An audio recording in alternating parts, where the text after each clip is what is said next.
Well, this is so exciting. Full house for a talk. I think it's so wonderful to have you all here. And I want to start by saying that I really, really admire artists that push the boundaries and keep experimenting. And we all know Michael basically for his printmaking and digital work. And this new body of work is just blows me away. Most of you probably don't know that he attended a very prestigious intensive residency in Skowhegan. So difficult word for me to pronounce in Maine, and it was for painting and sculpture, and that was back in 2011. And he has been thinking about doing kind of concentrating on painting for a while and drawing, and this is a product. And I just think that he created what Wagner used to say, a total work of art by creating this incredible wallpaper behind us. And let me start with the wallpaper. So what was your inspiration for the show, for the wallpaper, for the whole total work of art? Well, definitely. First I want to thank everyone for being here. There's a lot of activities this weekend. Easter weekend is very big in San Antonio, so thank you all for making it out. So the wallpaper was, I had envisioned the gallery wrapped in this wallpaper pattern for some time now. I wanted to have like a spring atmosphere, and so I also wanted to transport the viewer into another type of space, another type of experience that was unique to San Antonio. And so seeing that previous artists hadn't utilized the space using wallpaper or like a vinyl wrap, really motivated me to pursue that idea, because that was like in the works since the beginning, and it was just a matter of trying to get it to work for the space. So there was some technical planning that we had to coordinate with local wallpaper vendors, and I think it utilizes the space pretty well. I think it activates the hand made pieces a lot better. And I love I believe it's a Mesoamerican motif or inspiration, right? So the text, so the image comes from an Aztec or a Mixtec texture for maize. So surfaces that had this maize pattern were given this texture. Maize is corn. Yeah, so this corn texture, if there was a basket woven out of corn in the Mixtec codices, these ancient painted manuscripts, they would have this pattern on their clothing or bags, on surfaces like floors or rugs. But I changed the color scheme to be a series of green hues to give it like a grass pattern. So I see this as grass, and I use it as grass in some of the images. You'll see the collaged grass patterns. Great. And now tell us about, this exhibition explores specific locations in San Antonio that have a deep personal meaning to you. I love that you kind of pay homage to Brackendish Park, your Easter Sundays there with your family, and of course the Battle of Flowers Parade, and San Antonio College. That is an amazing institution that really fosters a lot of artists to start, when they start studying, and it doesn't really get enough. I feel like it doesn't get enough credit. For some reason, it just kind of stays on the background, and I just really love how you gave San Antonio College such a prominent display here when selecting one of the three murals. Yeah. I had to pay homage to San Antonio College. That was my foundation art program coming out of high school. I didn't know what I wanted to major in, so I went to SAC to try to figure that out. And I changed majors a couple of times, so it took me a while before I landed on fine arts. But once I was in that program, I developed precision drawing tools to create computer graphics.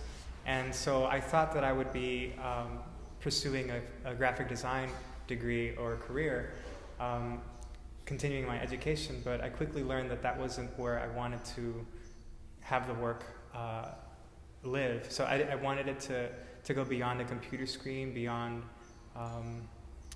marketing or like art direction. So so going back to San Antonio College, I wanted to give it a treatment of like ancient, like 10th century Chinese paintings would depict their homes or domestic scenes with this isometric perspective, where you have like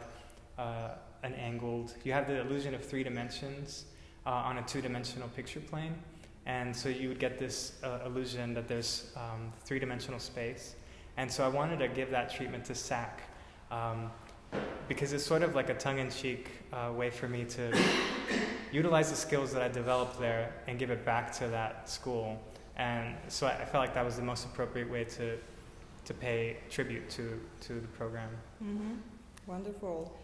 And so the cat motif is, well, no, let me take it back. I think now that when you mentioned computer graphics, can you elaborate on that? Because, you know, people sometimes think like, oh, digital art making is so easy, I can do it, you know, stupidly, right? And can you tell us and kind of elaborate more on your process, how you start actually by drawing them by hand and then creating all these wonderful characters and... Oh yeah, absolutely. Yes. So I started working with the cat image since 2010 when I was an undergrad at Texas State, when I was pursuing my printmaking degree, my bachelor's. And that's where I started experiencing or started realizing that I was a minority living in Texas my whole lifetime without being aware of that, until I had a critique. And it's important to mention this because this is what motivated me to reflect on my cultural heritage and to try to create a project that would allow or enable me to look introspectively at my family and my upbringing. And so it came from this tension in a critique where a classmate, I presented the first screen print of this cat with a mustache and a sarape, and I thought it was nothing more than a cool cartoon of a cat that had like a Mexican identity or trace of Latin America. Mm-hmm. And this comment put me off. It was a guy who said that he asked me, and I couldn't answer his question. He asked me, why does this cat have a dirty Mexican mustache? And so he had embedded that question with this stereotype, an offensive one that I didn't have a rebuttal for. And so I started to think about, why did it put me off? What is it about my self-perception that I wasn't able to address his comment? And also at the same time, my mom, who is here with us today. Hi, Mom. She's such a good person. She feeds the cats in our neighborhood. And so I was cautioning her that these cats are depending on us for survival and we cannot afford to feed them. They keep on reproducing. And so it started to sound like the counter-immigration narrative. And so I went with that, with my gut feeling on that, associating the cat through this tangential association. And then I gave them a backstory because I realized that this could be a way to talk about immigration policies, human rights issues, and then my own cultural heritage through this cartoon image.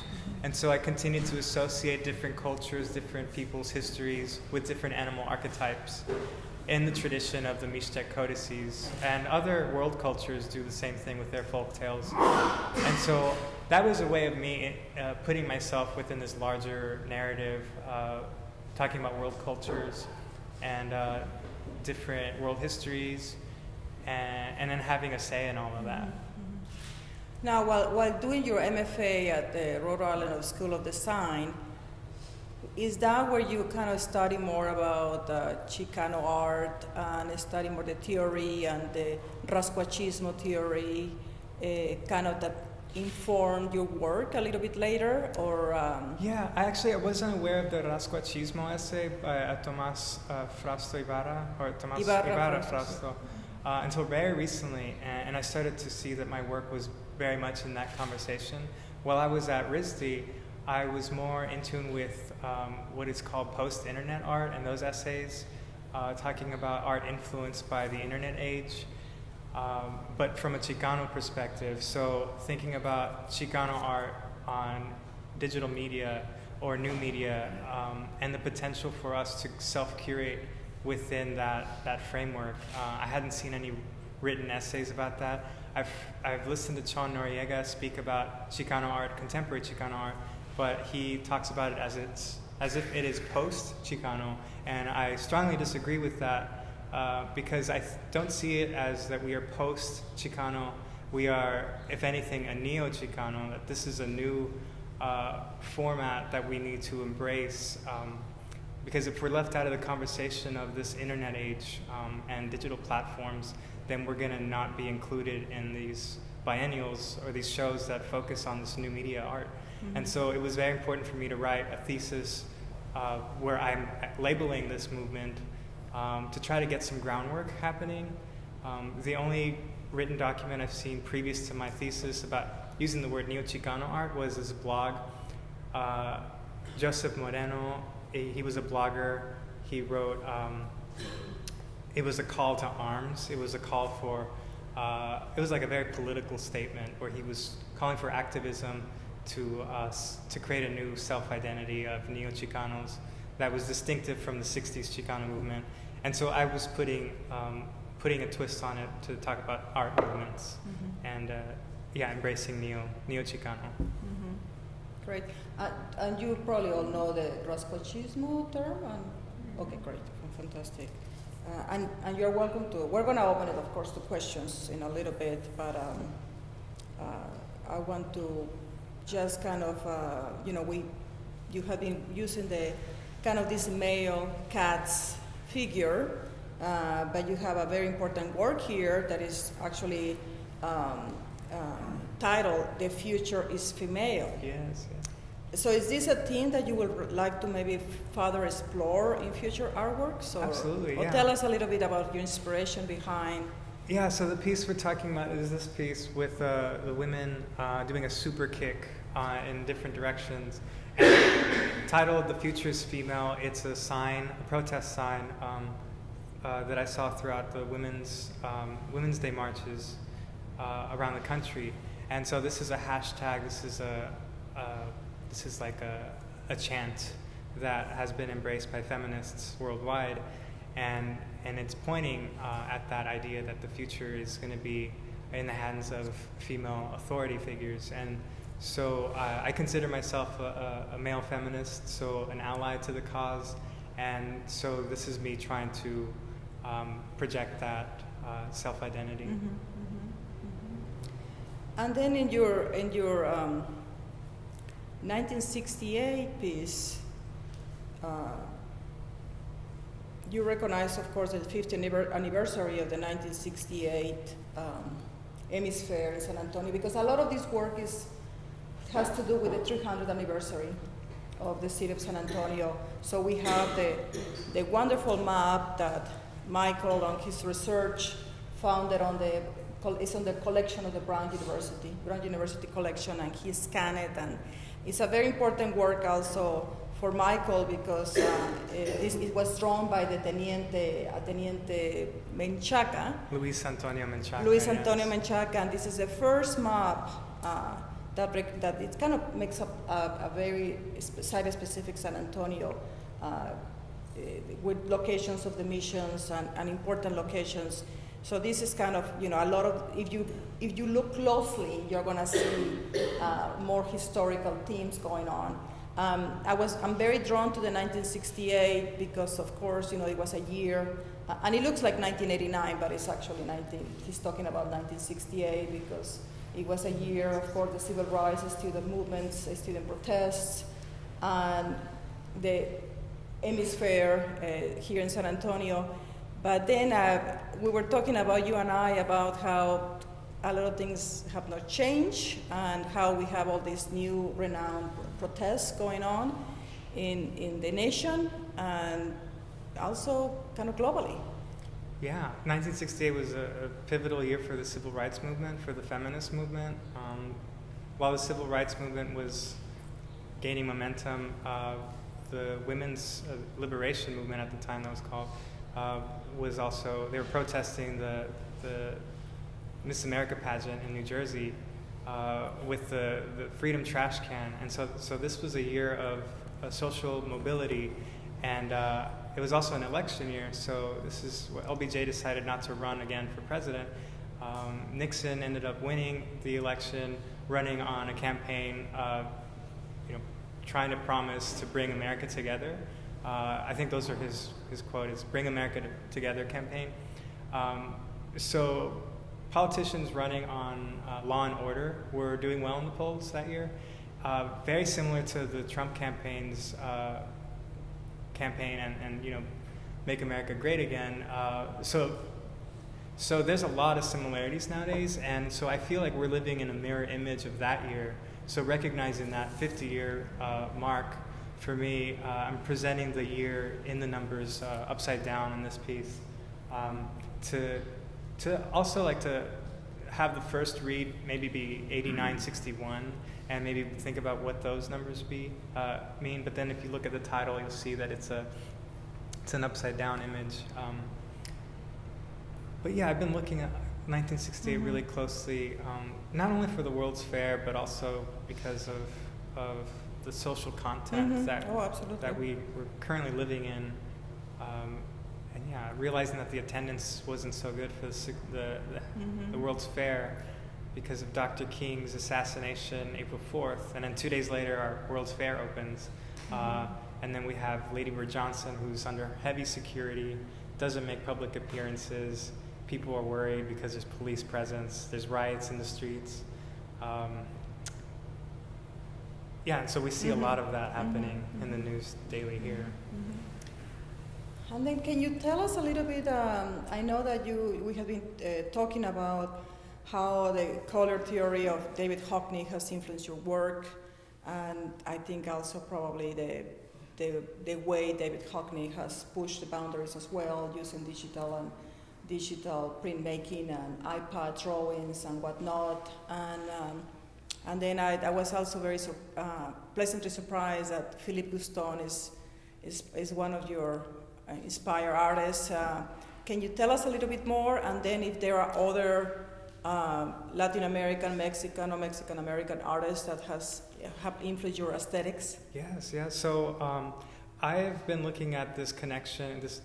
I think of it as a dialectic, that there's this conversation happening between modernism and indigenous artwork. And this is preempted by these primitive art exhibition in the 1950s at the Metropolitan Museum, where the New York Art School was influenced by this exhibition looking at African tribal art and then appropriating those in their modernist paintings. So there's this continuing dialogue that has existed between modernism and then ancient indigenous representation. And so placing myself in that conversation to talk about specific personal experiences through the medium of paint, but also looking at the stylizations of backgrounds, landscape as a set of patterns, as a set of textures, and then coding the human figure with animal, what do you call it, tokenism, so that these animal spirits also give a new read to if I recreate a landscape using animal hybrid figures, that also has content in it as well.